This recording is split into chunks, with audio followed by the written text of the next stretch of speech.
cómo afectan y transmisión. ¿Sí? Los genotipos A y B son los genotipos que afectan al humano. Los genotipos de la C a la H no se los ha detectado o no se los ha identificado infectando al humano. Estas provocan infecciones en diferentes tipos de animales, pero también es Giardia lamblia, ¿sí? De hecho, Giardia lamblia se conoce como una zoonosis justamente porque se puede transmitir de animales al hombre. Y fíjense la gama de animales que pueden estar infectados. Sin embargo, los que van a afectar al hombre son el genotipo A y el B. Dentro del genotipo A, ¿sí? Dentro del genotipo A, probablemente hay ciertos estudios que han demostrado que hay algunos grupos que afectarían solo al humano, que más bien serían antroponóticos y no zoonóticos, ¿sí? Y por esa razón, ¿no? Y por hecho también de que la giardiosis se transmite de manera muy importante entre humanos, de persona a persona. Vamos a ver, o ustedes ya han visto por qué, pero vamos a volver a ver cuando hablemos de control, ¿sí? Por eso nosotros y muchos hablan de que es una enfermedad que se transmite entre humanos, y de hecho en el trabajo que ustedes están haciendo en los videos van a encontrar en las antroponosis que se transmiten en zonas urbanas, en zonas rurales, hemos puesto a Giardia, ¿no? Porque tiene una transmisión muy importante entre humanos, entre personas.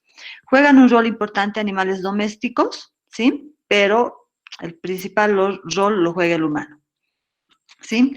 El ciclo biológico ustedes lo han visto, simplemente para recordar en la patología el hábitat de este parásito es el duodeno, ¿sí? Por eso le han dado el nombre de Giardia duodenalis, pero no se va a restringir en infecciones importantes, abundantes, masivas, en altas cargas parasitarias. La infección puede avanzar a otras partes del intestino delgado, ¿no? Y de ahí también le han dado el nombre de Giardia intestinalis, ¿sí? Sin embargo, su principal hábitat está localizado en el duodeno, ¿sí?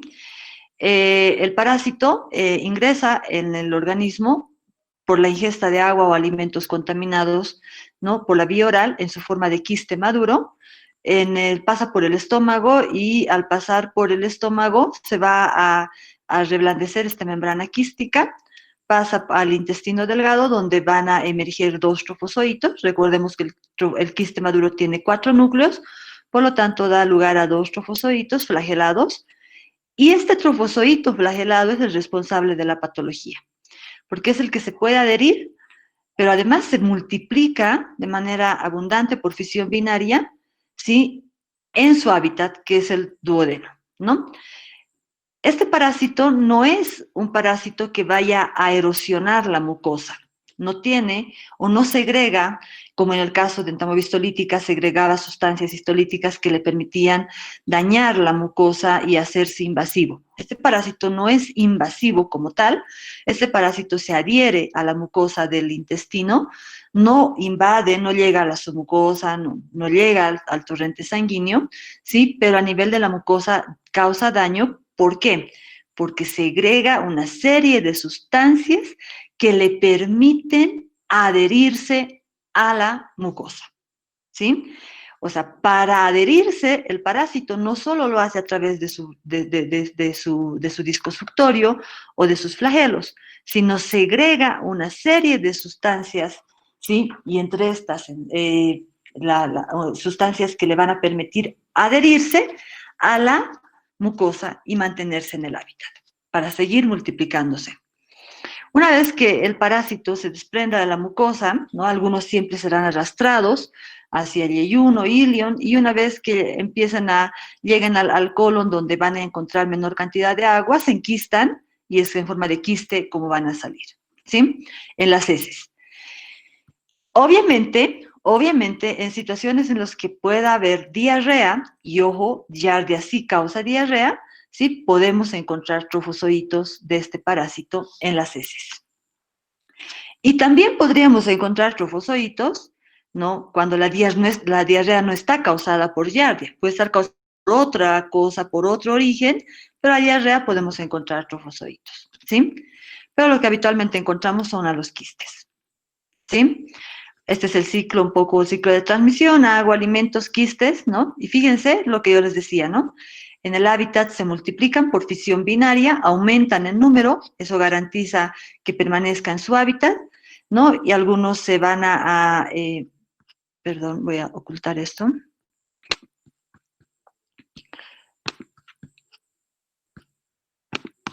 Bien.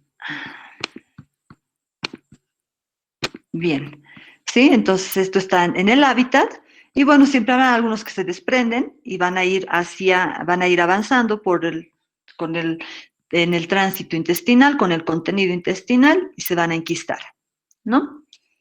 Bien. Entonces este es el ciclo biológico, el ciclo de transmisión, ¿no? Ustedes ya han hablado de dónde está, por qué está la contaminación fecal, cómo va a favorecer en la transmisión de este parásito, ¿sí? Nos toca hablar de yardiosis hoy, ¿sí? Y para hablar de yardiosis, para comprender cómo es que el parásito va a provocar daño a nivel del intestino delgado, principalmente a nivel del duodeno, y cómo puede llegar a provocar cuadros severos, incluso desnutrición en una persona, en un niño pequeño principalmente, tenemos que comprender a nivel de qué provoca este daño el parásito.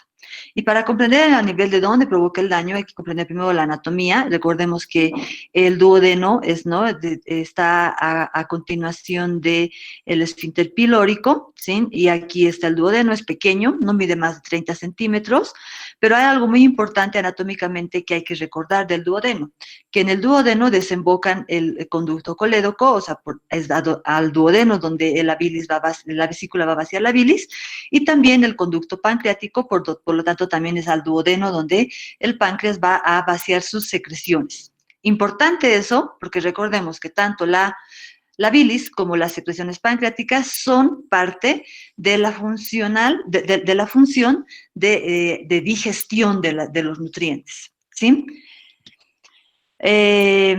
Los parásitos aumentan en número porque se multiplican por fisión binaria, ¿sí? Y se adhieren a la mucosa, ¿sí? A la mucosa.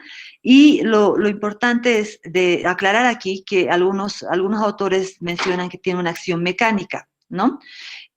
Una acción mecánica como tal no tiene el parásito porque el parásito no obstruye ni comprime nada como tal, ¿no? El problema es que se van a adherir a la mucosa, al epitelio, ¿sí? Y por lo tanto, gracias a eso, pero más que nada a las secreciones tóxicas que tiene el parásito, va a provocar un daño aquí, que vamos a ver enseguida cómo lo logra. Lo importante mencionar es que el parásito, como se multiplica, aumenta el número y obviamente al aumentar el número, aumenta el daño. ¿Sí? Entonces, el problema de este parásito inicia con la citoadherencia, ¿sí? La citoadherencia del parásito, hemos dicho, está mediado por aspectos físicos, el disco suctorio y los flagelos, pero está mediado de manera muy importante por aspectos químicos. Y estos aspectos químicos son justamente todas aquellas sustancias y aquellos elementos que puede segregar el parásito para lograr adherirse. ¿Y qué segrega el parásito? Proteínas. Una gama de proteínas, ¿no? Que de acuerdo a la virulencia, al genotipo, pueden variar, pero dependiendo de esas proteínas, los parásitos van a lograr una buena adherencia a la célula, ¿sí? Entonces, estas proteínas involucradas en la adherencia, ¿no? Y aumentan a medida que obviamente aumenta la adherencia porque aumenta el número, ¿sí? Y durante esta interacción que ocurre entre el parásito y la célula, entonces va a causar un daño a nivel de la célula, ¿sí? Por lo tanto, por eso decimos que a nivel de la mucosa hay una acción tóxica, pero esa acción tóxica, esa secreción de proteínas, ¿no? Va a estimular un proceso inflamatorio y por eso hablamos de una acción tóxica inflamatoria.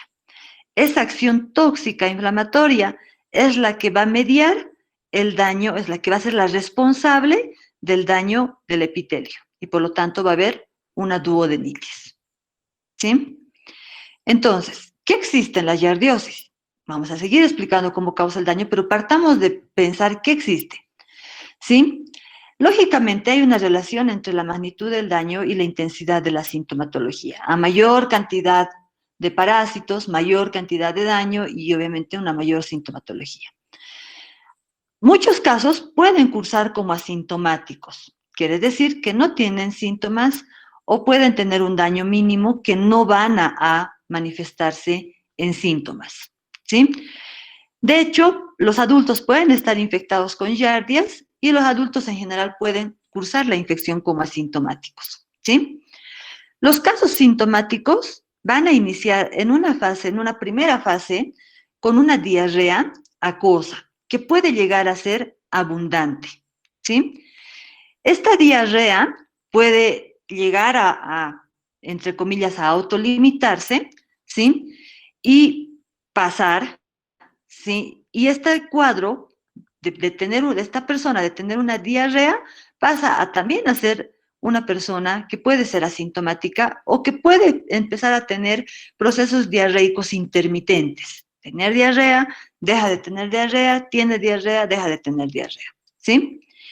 Y esa infección que se hace crónica, porque ojo, en un inicio era aguda, había diarrea abundante, acuosa, etcétera, pero ha pasado a una fase crónica, entonces esa infección crónica va a seguir provocando un daño a nivel del epitelio, a nivel de la mucosa, ¿sí? Entonces, ese daño va a terminar en una conformación anormal de las vellosidades y las microvellosidades y del enterocito como tal, ¿sí? Entonces, la acción tóxica y el proceso inflamatorio va a determinar que haya un alto recambio de células a nivel de la mucosa, ¿sí? Al haber un alto recambio de células a nivel de la mucosa, van a empezar a existir en la mucosa, en la superficie, enterocitos inmaduros. Y al existir enterocitos inmaduros, vamos a ver por qué enseguida, esto va a determinar a que haya un síndrome de mala absorción. O sea, esto parece simple cuando lo vemos así, pero ¿cómo es que ocurre? ¿Sí? Vamos a ver enseguida. Por lo tanto, pueden haber cuadros diarreicos que pueden intercalarse con periodos de estreñimiento, esto ya cuando ha pasado la fase aguda. Puede haber intolerancia a la lactosa. ¿Por qué? Porque porque no se puede digerir esto, por lo tanto, esto va a desencadenar que haya dolor, haya distensión abdominal y obviamente va a haber diarrea después de la ingesta de lácteos principalmente. Puede desencadenar en que haya heces lientéricas. ¿Qué son las heces lientéricas? Son las heces que tienen restos de alimentos. Heces esteatorreicas son las heces que tienen restos o vienen cargadas de mucha grasa. Y heces hipocólicas, que son heces que no tienen color. ¿A qué se debe todo esto? Esto va a ocurrir cuando hay un síndrome o un proceso de mala absorción. ¿Y a qué se debe? Lo vamos a explicar enseguida. Y obviamente el síndrome de mala absorción. Es muy frecuente encontrar niños con giardiosis con manifestaciones clínicas como urticaria, ronchas, ¿sí? A nivel del tronco, probablemente por la acción tóxica que tiene el parásito, ¿sí? Entonces, fíjense esto lo que les decía de principio, ¿no? Cómo desembocan hacia el duodeno las secreciones pancreáticas y biliares, ¿sí? Este es el duodeno, es una porción corta, está continuado por el yeyuno y posteriormente el ilion, todo eso es el intestino delgado. ¿Sí? Recordemos que el intestino delgado tiene varias funciones, pero entre las más importantes, la digestión y absorción de los nutrientes. En el intestino grueso no se absorben nutrientes, se absorbe principalmente agua. ¿Sí? El duodeno, en su estructura anatómica, está constituida por una capa serosa, obviamente que cubre la pared, dos capas musculares, una submucosa y la mucosa, ¿sí? Lo importante es recalcar que poseen numerosos pliegues que emiten proyecciones hacia la luz, llamadas vellosidades, ¿no? Y las vellosidades están recubiertas de los enterocitos. Si nosotros estiráramos todo el duodeno, ¿no? De todos estos pliegues, realmente encontraríamos que pues, tiene una dimensión mucho mayor de lo que realmente anatómicamente muestra. ¿Sí? Y es esto. Estas son las vellosidades, ¿no? Y estas son las criptas. Recuerden que estas son las criptas, donde van a estar ciertas células y en las vellosidades van a estar principalmente los enterocitos, ¿sí? Hemos dicho, el duodeno es la sección más corta, también la más ancha, y también la menos móvil del intestino, ¿sí? Forma una especie de asa que, bueno, cubre la cabeza del páncreas. Hemos dicho, está íntimamente relacionado con la vesícula y el páncreas, ¿no? Donde estos dos órganos van a vaciar sus secreciones. No mide más de 30 centímetros, tiene 4 porciones y presenta lo que hemos dicho, las criptas, que son las que están hacia adentro, y las criptas de Lieberkühn, y las vellosidades, las que están hacia afuera. Y es importante mencionar que están las glándulas de Brunner, que son las que segregan moco, ¿sí? Son las que segregan moco. Y si nosotros viéramos, ¿no?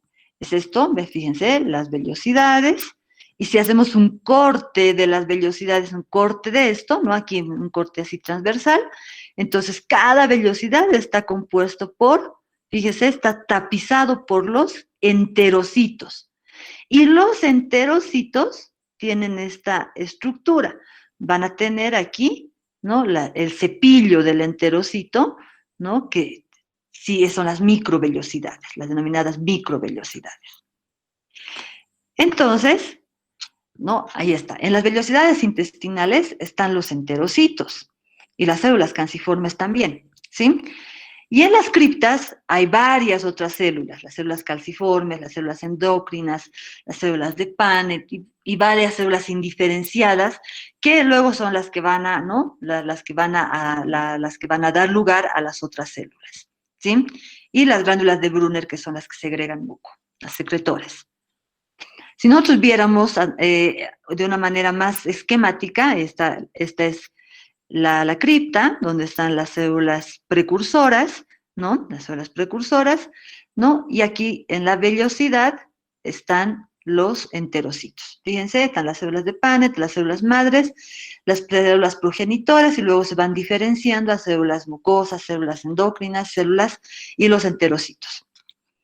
Entonces, ¿qué es importante recalcar de aquí? Que las vellosidades están recubiertas de miles de enterocitos, ¿sí? Nuevamente el mismo esquema, ¿sí?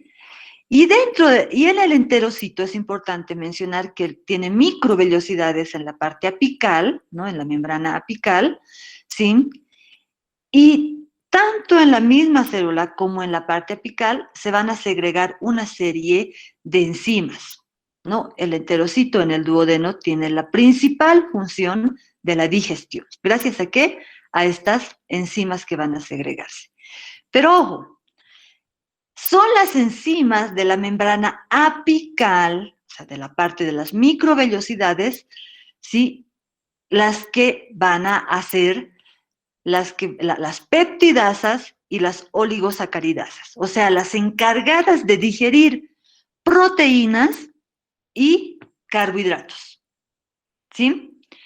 Entonces, fíjense que es las responsables de segregar enteropeptidasas, aminopeptidasas, carboxipeptidasas, maltasa, lactasa, sucrasa, todas estas están en esta parte del enterocito, ¿sí? O sea, hemos recorrido todo el intestino para decir que esto es esencial para la digestión.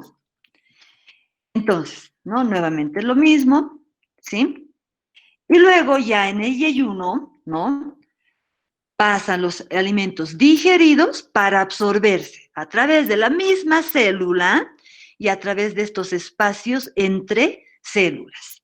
Dependiendo del tipo de nutriente, algunos pasan por la célula y algunos pasan por estos espacios. No voy a hablar de esto porque ustedes tienen fisiología donde les explican muy bien esto, ¿no? Entonces, para que se absorban los carbohidratos, importante las disacaridasas, ¿no? Que están en los enterocitos, y las amilasas pancreáticas. Y para que se absorban las proteínas, importantes, las enzimas proteolíticas, todas las peptidasas que están en el enterocito, ¿no? Y aquí también juega un rol importante las secreciones biliares que ayudan a la digestión de las grasas, y también las secreciones pancreáticas que ayudan a la digestión de las grasas, Entonces, una vez que todo eso se ha digerido en el duodeno, gracias a las secreciones del enterocito y gracias a la amilasa y gracias a la bilis y gracias a las peptidasas, pasan al yeyuno donde van a absorberse, ¿no? También es importante mencionar que el enterocito tiene función inmunológica, que cuando está dañado también se altera la respuesta inmunitaria a nivel de la mucosa, ¿sí? Y luego ya, como hemos dicho, la absorción, en el yeyuno principalmente, ¿sí? En el duodeno, ¿qué se absorbe? Se absorbe algo, principalmente micronutrientes, vitaminas A, D, K, ¿sí? Son las que se absorben en el duodeno. ¿Dónde vive el parásito? Vive en el duodeno. ¿Cuál es la función del duodeno? La función de digestión, ¿no? Entonces, estas células tienen un mecanismo especializado en el transporte, ¿no? Del apical, en la vasolateral, cuando están en el yeyuno, ¿no? Esto es para la absorción. Bien. Entonces, las sustancias degradadas en el tubo digestivo han de pasar la barrera del epitelio intestinal para llegar a la sangre o a la linfa, ¿no? Y esto puede ocurrir por la vía transcelular, la endocitosis, etcétera, ¿sí? Pero aquí hay un problema. El problema es que todo lo que viene del estómago, parcialmente digerido por la boca y el estómago, tiene que pasar al duodeno a completarse la digestión para pasar al yeyuno y esto se absorba, ¿sí? Y ahí está nuevamente lo que hemos dicho, ¿no? Hay una función de las enzimas pancreáticas, la bili, y las enzimas asociadas a la superficie, a la parte apical del enterocito. ¿Qué pasa en la yardiosis? En la yardiosis, el parásito está aquí, aquí, aquí, aquí, adherido, segregando sustancias tóxicas que van a provocar un proceso inflamatorio y al provocar un proceso inflamatorio va a haber un infiltrado leucocitario intraepitelial, va a haber hiperplasia folicular linfoide y posteriormente hay una alteración de las vellosidades intestinales. Fíjense, vellosidad normal, y cómo se van aplanando las vellosidades posteriormente durante la infección. Hay un desprendimiento de las células inflamadas y hay una inducción a la muerte celular. Y por lo tanto, las células, los enterocitos que estaban tapizando estas vellosidades, van a empezar a recambiarse de manera acelerada. Y por lo tanto, aquí, esto está atrofiado, fíjense aquí, pero además los enterocitos, ¿sí? Van a ser células más jóvenes. Al ser células más jóvenes, tienen un aplanamiento en sus microvellosidades, ¿sí? Y recuerden que eran las microvellosidades las que segregaban las enzimas digestivas, ¿no? Entonces, al ser más jóvenes, son menos funcionales, tienen menor acción secretora, por lo tanto no segregan polipeptidasas, no segregan enzimas digestivas, ¿no? Y por lo tanto llegan finalmente a estar aplanadas, atrofiadas, ¿no? Y con una consecuente alteración de la digestión. El problema aquí es que el daño a nivel de la mucosa está afectando principalmente a las vellosidades y a las microvellosidades, o sea, a los enterocitos. Por lo tanto, no hay más posibilidad o no hay más una funcionalidad en la digestión, ¿sí? Entonces, pasan elementos aquí, pasan los carbohidratos, pasan las proteínas, pero no se pueden digerir. No se pueden digerir porque el enterocito no tiene la capacidad secretora de estas enzimas digestivas, ¿sí? Y ojo aquí, ¿sí? Entonces, tampoco van los enterocitos, aparte de secretar las peptidasas y las enzimas que van a digerir los carbohidratos, las proteínas, segregan una serie de enzimas que estimulan el vaciamiento biliar y la función pancreática. Y le mandan señales los enterocitos a la bilis y al páncreas para que se vacíe la bilis, a la vesícula y al páncreas para que se vacíe la bilis, para que se vacíe la amilasa y eso ayude en la digestión.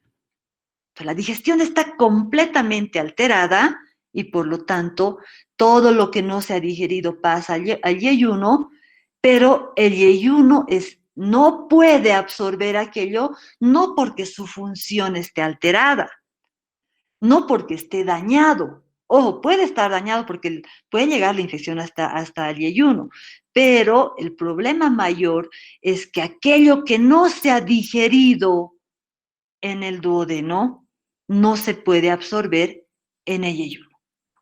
Entonces, como dice en su texto, y aquí yo lo he copiado textualmente, dice, la mala absorción de la yardiosis es básicamente un problema de mala digestión, donde la acción mecánica del parásito, ¿no? O sea, este parásito se posiciona en estos lugares, ¿no?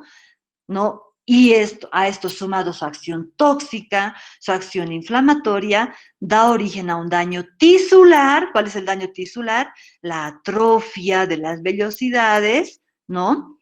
La hiperplasia, la inflamación, el recambio acelerado de células y por lo tanto células jóvenes incapaces de funcionar y por lo tanto eso lleva a un proceso de mala absorción. ¿Sí? Esto ya hemos dicho. Entonces, en un momento, ¿no? Llegan los alimentos, no se pueden digerir, ¿no? Las enzimas digestivas están disminuidas porque el enterocito no está funcionando bien, el páncreas no está siendo estimulado para segregar estas enzimas, tampoco la bilis, no hay digestión, pasa al yeyuno los elementos poco digeridos, no se absorben, estos pasan al ilion y tienen que eliminarse, pasan al colon y se eliminan con las heces. Y esos restos de alimentos le llamamos lientería. En heces le llamamos lientería. ¿Sí? Y decimos, hay esteatorrea, hay restos de grasas, porque recordemos que la vesícula está involucrada en la digestión de las grasas, al igual que el páncreas. No están estimulados, por lo tanto van a eliminarse alimentos con restos de grasa. ¿Y por qué hay hipocolia? Porque los enterocitos no son funcionales en el duodeno, no estimulan el vaciamiento de la vesícula, no hay bilis a nivel del intestino, por lo tanto a las heces quien les da color son... Doctorita, perdón que la interrumpa. Sí, dígame, doctora.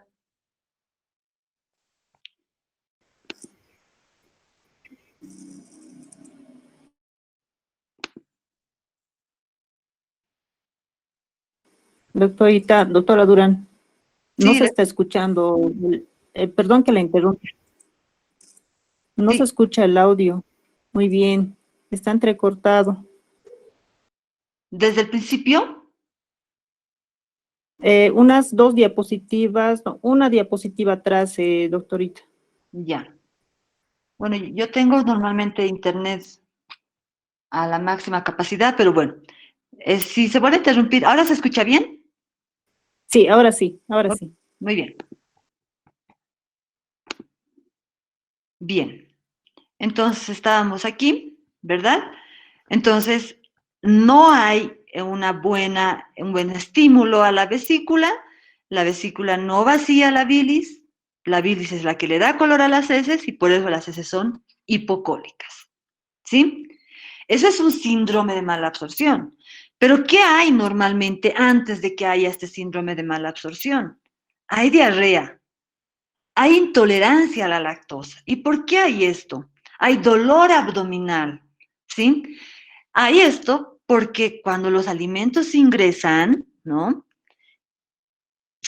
No se digieren porque no hay las disacaridasas, por decir, el niño toma leche, no hay las disacaridasas que puedan fraccionar la lactosa, ¿sí? En galactosa y en glucosa, y por lo tanto este disacárido no se ha digerido, pasa al yeyuno, no se puede absorber, ¿sí? Porque el yeyuno solo podrá absorber cuando las moléculas están completamente digeridas. Entonces esto pasa al ilion y pasa al colon, y estos alimentos que no se han digerido van a ser utilizados de manera, pues, aprovechada por las bacterias, ¿no? Por las bacterias que viven en el intestino, y por lo tanto estas bacterias van a generar metano, producto de su metabolismo, ¿sí? Es por eso que el dolor después de la ingesta de leche es típico, porque ingiere leche, no se digiere, no se absorbe, se utiliza por las bacterias provocan gas, y eso es lo que provoca meteorismo, dolor abdominal, y ese dolor abdominal es postprandial, ¿sí? Y diarrea, porque al no haberse absorbido, entonces va a haber un proceso diarreico, ¿sí? Entonces, esto se va a hacer crónico, crónico, crónico. El problema es, hay diarreas, desaparece, vuelve a haber diarreas, desaparece, vuelve a haber diarrea, la diarrea no tiene sangre, puede tener escaso moco, pero no tiene sangre, ¿sí? Pero si esto se hace crónico, el problema el problema que va a aparecer es el hecho de que no se absorben nutrientes. No se absorben nutrientes, no hay los ladrillitos, no hay proteínas para el hígado, y por lo tanto el niño empieza a perder peso, y eso es lo que va a provocar desnutrición crónica. Y la desnutrición crónica se va a manifestar con una alteración del peso, pero principalmente de la talla en relación a la edad. ¿Sí? Bien. Estos son los genotipos. Justamente este estudio es el que dice que habrán algunos genotipos que son muy antroponóticos, que se transmiten de persona a persona, ¿sí? A nivel mundial se estiman 200 millones de individuos infectados, de los cuales 500.000 sufren enfermedad. Es la causa la causa de diarrea en 20% de los países en vías de desarrollo, la principal causa de diarrea, ¿sí? Pero también hay diarrea, no es causa de diarrea en países desarrollados, ¿sí? ¿Qué factores influyen en que favorecen la infección? La mala calidad de los medios de eliminación de basura y excretas, ¿no? El parásito se elimina en las heces, y si no hay alcantarillado, si hay fecalismo, esto va a favorecer a la transmisión, ¿sí? Eh, los vectores mecánicos también favorecen a la transmisión, la contaminación fecal del agua, ¿no? También les ha debido decir el doctor Ali que Yardia lamblia tiene un quiste resistente, muy resistente, y puede resistir a ciertas concentraciones de cloro, por lo tanto puede haber abundantes formas infectantes en el agua no potable, pero también pueden haber algunos en el agua potable, ¿no? Depende mucho de la educación, porque el parásito sale infectante en las heces, por lo tanto hay autoinfección externa, y los manipuladores de alimentos juegan un rol muy importante en la transmisión, no solamente de los que expenden alimentos, sino también, ¿no? La mamá, la persona que prepara la comida puede estar infectada y puede puede ser la fuente de infección y empezar a diseminar los quistes, ¿no? Hay una situación muy importante que puede predisponer a la infección, dice la alimentación artificial de lactantes, ¿no?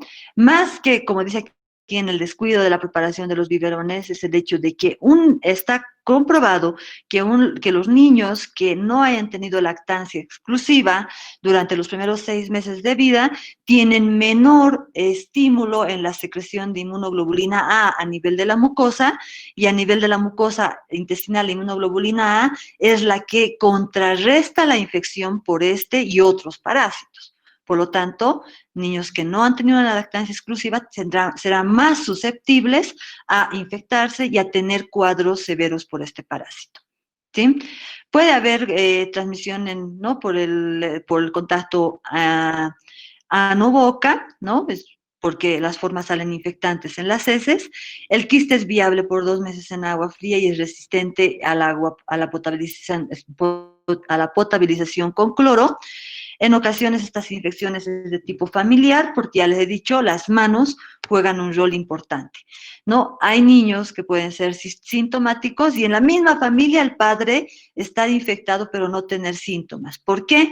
Porque en los niños su sistema inmunitario es más inmaduro, probablemente el adulto ya tuvo contacto con el parásito y por lo tanto ya tiene un nivel de inmunidad que va a evitar que el parásito prolifere abundantemente en el intestino y por lo tanto el adulto puede estar asintomático, pero los niños pueden tener síntomas. Por eso es muy importante cuando detectamos en un niño indagar en toda la familia, ¿no?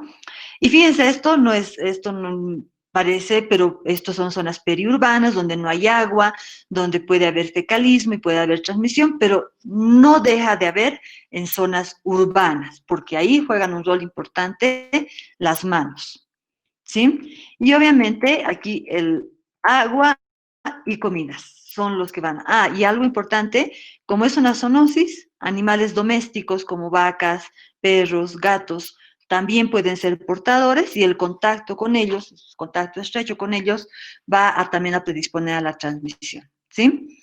El diagnóstico de la yardiosis lo vamos a hacer por coproparasitológico normalmente. Ese es un buen método de diagnóstico. El quiste es lo que vamos a observar habitualmente, el quiste, observando esta característica de quiste ovalado, ¿no? Con 2 o 4 núcleos, restos de flagelos, ¿no? Y doble membrana, mide aproximadamente 10 micrómetros, esto característico es de Giardia lamblia, no tenemos duda en esto, solamente viendo quistes ya podemos hacer el diagnóstico. Les dije, podemos encontrar trofozoitos en cuadros diarreicos, ¿no? En estas formas podemos encontrarlos en cuadros diarreicos e incluso en cuadros que no son de diarreas acuosas abundantes también podríamos encontrarlo, ¿sí? Otras formas de hacer diagnóstico para Giardia son justamente el enterotest, ¿no? Se consiste en ingerir una cápsula que va a llegar hasta el duodeno. Después de unas horas se retira esta cápsula, se lleva al laboratorio y se recoge el moco del hilo y se pone una gotita de esto con una solución fisiológica y se observa. Aquí, ¿qué vamos a observar? Trofozoitos. Aquí vamos a observar trofozoitos, porque estamos sacando el contenido del duodeno. La cápsula duodenal o el enterotest saca contenido del duodeno. ¿Sí? Ahí está, esta es la cápsula, ¿no? Entonces lo que hace es ingerir, tenemos afuera la punta del hilo y después de unas 4 horas retiramos ¿no? Para observar el contenido que vamos a obtener. ¿Sí? Podríamos también, ¿no? En este caso, obtener el diagnóstico cuando hacemos una biopsia, cuando hacemos una endoscopía alta, sacamos una biopsia y al hacer una biopsia vamos a encontrar trofozoitos adheridos a la mucosa. No es invasivo, pero podemos encontrar, ¿sí? El aspirado duodenal también sirve para encontrar trofozoitos que provienen del hábitat. ¿Sí? Y algo que no lo he puesto aquí, pero también se utiliza para el diagnóstico, es los famosos coproantígenos, ¿no? Es el buscar el antígeno de Giardia lamblia en las heces, no se hace en sangre, se hace en heces. Entonces, estos son métodos muy sensibles, hay estudios que han demostrado que pueden mejorar muchísimo la sensibilidad del diagnóstico, sin embargo, yo no tengo certeza si en nuestro medio se hace con frecuencia aquello. No es difícil el diagnóstico de la yardiosis porque son parásitos que son sencillos de reconocer, sin embargo también depende mucho de la pericia del microscopista. ¿Cómo prevenimos? ¿No? Importante, el grado de saneamiento ambiental es importante en la yardiosis, ¿no? El tener agua potable va a reducir considerablemente la transmisión. El parásito se transmite principalmente por agua, y en las ciudades por agua y las manos juegan un rol importante, pero es principalmente por agua y por lo tanto el hecho de tener agua potable disminuye el riesgo de transmisión, ¿no? Pero ojo que pueden haber algunos quistes en el agua potable por la resistencia al cloro y por lo tanto siempre es importante, a pesar de que sea agua potable, hervir el agua, ¿sí? La adecuada disposición de excretas, esto, ¿no? A pesar de que los animales pueden ser los reservorios y pueden diseminar a las formas quísticas en sus heces, es el hombre el que con el fecalismo va a garantizar la contaminación ambiental y, lógicamente, que los quistes estén en el medio ambiente y, a su vez, en el agua, ¿sí? Lo que hemos dicho, ¿no? La existencia de agua potable, el tratamiento de las aguas servidas. ¿Por qué? Porque las aguas servidas están contaminadas con heces, estas heces contienen los quistes y esas aguas son las que se utilizan para el riego de las verduras y, por lo tanto, la ingesta de estas verduras también va a condicionar la transmisión, ¿no? Control de basura, control de vectores, ¿no? Y algo súper importante, prácticas correctas de higiene personal en el lavado de manos antes de comer, después de defecar, antes de manipular alimentos, ¿sí? Los manipuladores de alimentos pueden jugar un rol muy importante en la transmisión, ¿no? El tratamiento, bueno, esta diapositiva está bien, ¿sí? El tratamiento se hace de preferencia con metronidazol, se puede utilizar tinidazol, hay también la nitazoxanida, que es un buen medicamento, ¿sí? Sin embargo, de primera elección es el metronidazol. Fíjense cómo dosis prolongadas entre 5 a 10 días mejoran la eficacia del tratamiento, ¿no? Hasta 88%. Hay más o menos un rango de 10% de resistencia al metronidazol, ¿sí? Las dosis únicas, fíjense, dosis únicas de metronidazol, solamente 48% rinden.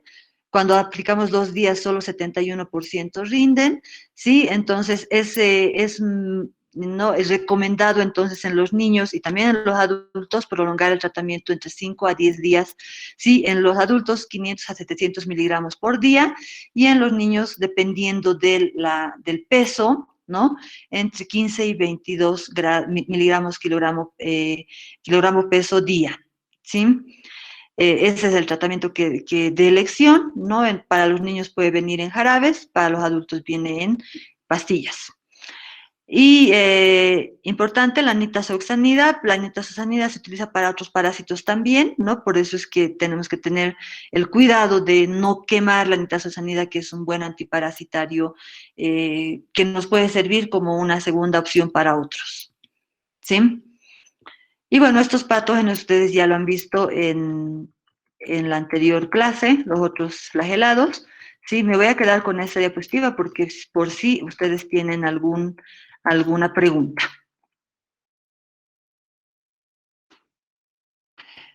Hagan sus preguntas, por favor.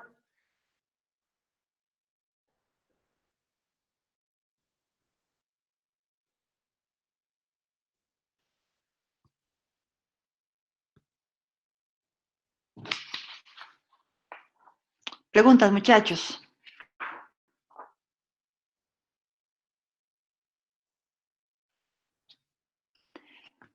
Entonces yo les voy a preguntar, a ver, Montserrat, ¿quieres hablar?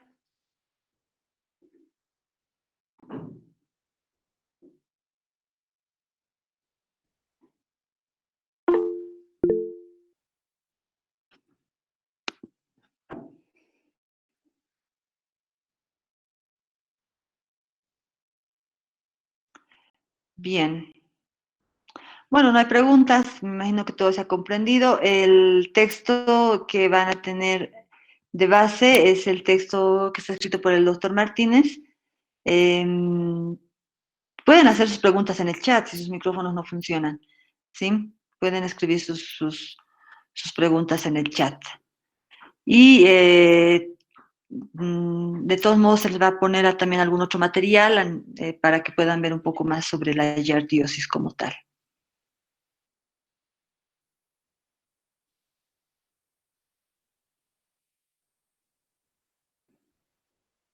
Dice, a ver, mi duda es si es imposible que haya infecciones en zonas urbanas o podrían haber. No, de hecho, es más bien frecuente que haya infecciones en zonas urbanas. No es imposible. ¿Sí? ¿Por qué es frecuente? Porque hay personas infectadas, las personas no se lavan las manos, ¿no? Se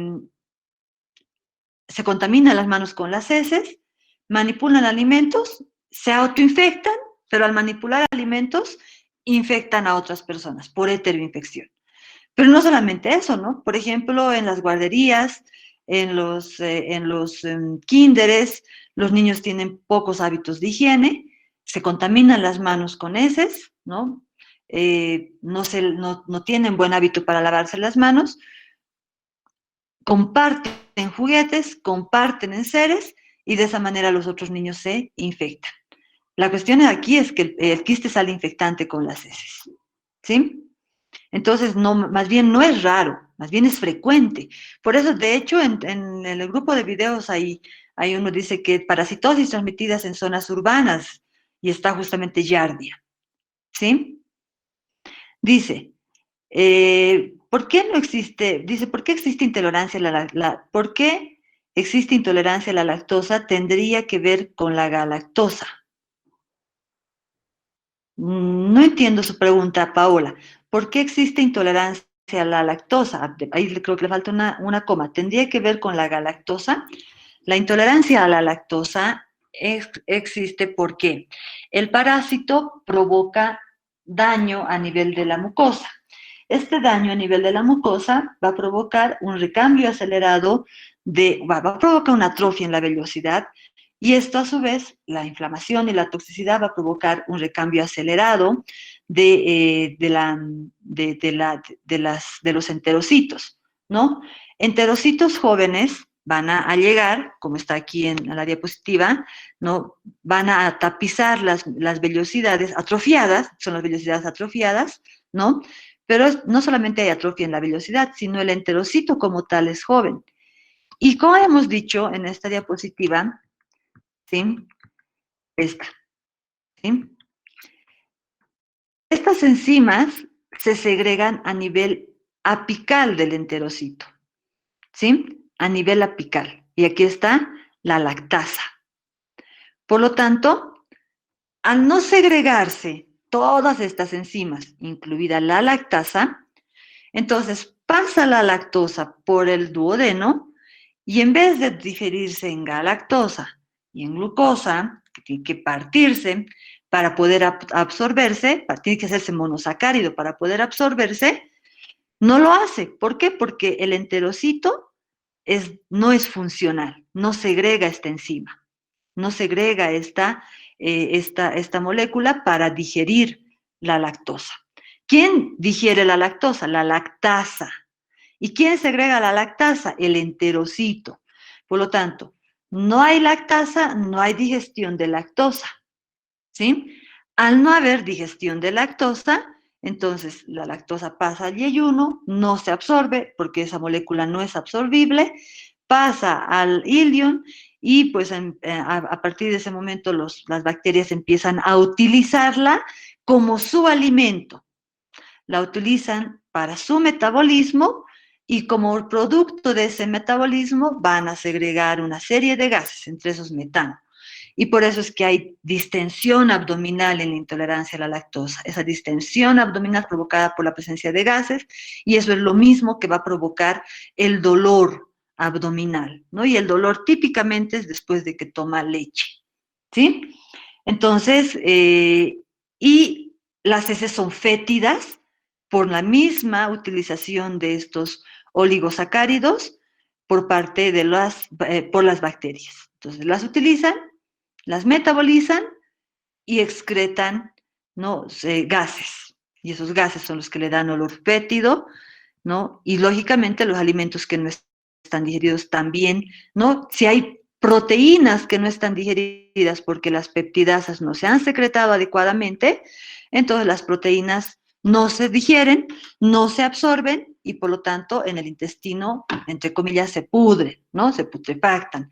En eso terminan las proteínas que no se han absorbido y por eso las heces tienen un color fétido, ¿sí? Bien. Entonces, espero haberte respondido, Paola, y si no, me vuelves a escribir. Dice, perdón, ¿qué no se absorbe? ¿La lactosa? No, no se absorbe la glucosa, no se absorbe la galactosa. La lactosa es lo que no se digiere. La lactosa no es una molécula que se pueda absorber, por eso tiene que digerirse, tiene que pasar ya en una molécula simple hacia el yeyuno para absorberse. Pero el problema aquí radica en la digestión. Entonces, como no se digiere, no se absorbe. ¿Sí? Dice, por los genotipos antroponóticos y zoonóticos, ¿cómo se considera a la Giardia lamblia? ¿Es una zoonosis o una antroponosis? Bueno, es una zoonosis porque se conoce que Giardia lamblia es un parásito que se va a transmitir de los animales al hombre. El hombre puede ser fuente de infección para los animales también, porque pues ambos albergan al parásito. Pero lo que yo les he aclarado es que hay algunas cepas, algunos genotipos de Giardia precisamente dentro del grupo A, que son antroponóticos, o sea, que se transmiten solamente entre personas, entre humanos, que no estarían presentes en los animales. No, esos son los estudios más recientes han demostrado aquello. Pero en general se la considera una zoonosis, ¿no? En general. Pero algunas cepas pueden ser antroponóticas. La única causa de intolerancia a la lactosa. Dice, ¿es la única causa de intolerancia a la lactosa esta parásito? Entonces, no, hay varias otras causas de intolerancia a la lactosa, ¿no? Fisiológicas, otro tipo de enfermedades, ¿sí? La intolerancia a la lactosa genética, ¿no? La gente que nace con esa incapacidad de digestión, no es la única causa. Pero entre los niños, ¿no? Entre niños que te van diciendo, no, la mamá te va a decir, mi hijo no quiere tomar leche. ¿Y por qué no quiere tomar leche? Porque al niño le causa dolor de estómago después de que toma la leche, entonces rechaza la leche. Entre niños, principalmente, donde hay alta transmisión, donde pues epidemiológicamente está presente el parásito, es obligación pensar cuando hay intolerancia a la lactosa en giardiosis, ¿sí? La ventaja es que nosotros hacemos el tratamiento y vamos a eliminar al parásito. Pero también, ojo con esto, hacemos el tratamiento y no vamos a eliminar las manifestaciones clínicas inmediatamente, porque recuerden, ¿no? Recuerden que esta mucosa, ¿no? Así tiene que ser, las vellosidades ahora están atrofiadas, las vellosidades y las microvellosidades, ¿no? Los enterocitos son jóvenes, son disfuncionales, por lo tanto, hasta que esta mucosa retorne a su histología normal, ¿sí? Va a pasar un tiempo, unas semanas o incluso unos meses. Por lo tanto, a pesar de que el niño o el paciente ya no tenga giardias en sus heces, va a seguir teniendo intolerancia a la lactosa. Por eso es importante darle un manejo que no solamente sea medicamentoso, ¿no? No solamente con antiparasitario. Tenemos que darle una dieta que sea pues amigable con su intestino dañado, ¿no? Tenemos que disminuir la cantidad de carbohidratos a digerir y por lo tanto no se van a absorber. Lo mismo la cantidad de grasas, tenemos que mejorar la dieta en cantidad de proteínas y tenemos que recomendarle otro tipo de cosas, como por ejemplo el yogur. El yogur ya viene, ¿no? La lactosa ya viene digerida porque tiene bifidobacterias, tiene lactobacilos en su proceso de fabricación, se ha introducido aquello y por lo tanto la lactosa ya está digerida. Y es de fácil, dicen digestión, pero en realidad es de fácil absorción. Entonces reemplazamos el yogur por la leche, le damos su fuente de proteína, le damos su fuente de calcio, le damos su fuente de vitamina A, no le cortamos, pero le estamos dando un alimento que es fácil de absorberse y por lo tanto no le va a causar este daño. Eso me ha permitido aclarar eso del yogur. ¿Sí? Bien, solamente habían esas preguntas. A ver, dice, ¿por qué se recomienda yogur? Ya he aclarado lo de yogur. Gracias por esa pregunta. Después dice, no entiendo esta Claudia que dice, ¿por qué no se ¿por qué no? Creo que era por qué no se absorbe la lactosa. La lactosa, ya les he dicho, la lactosa no se absorbe normalmente. La lactosa tiene que digerirse en monosacáridos para absorberse. Y el problema es que no hay esas enzimas digestivas que favorezcan a aquello.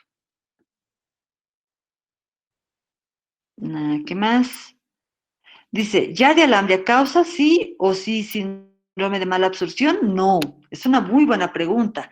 Giardia lamblia, muchos de los casos van a ser asintomáticos, ¿sí? Hemos dicho principalmente en personas adultas. En una fase aguda, algunos pueden pasar como oligosintomáticos y otros pueden tener una diarrea acuosa abundante. Esto por el proceso inflamatorio que provoca a nivel del duodeno.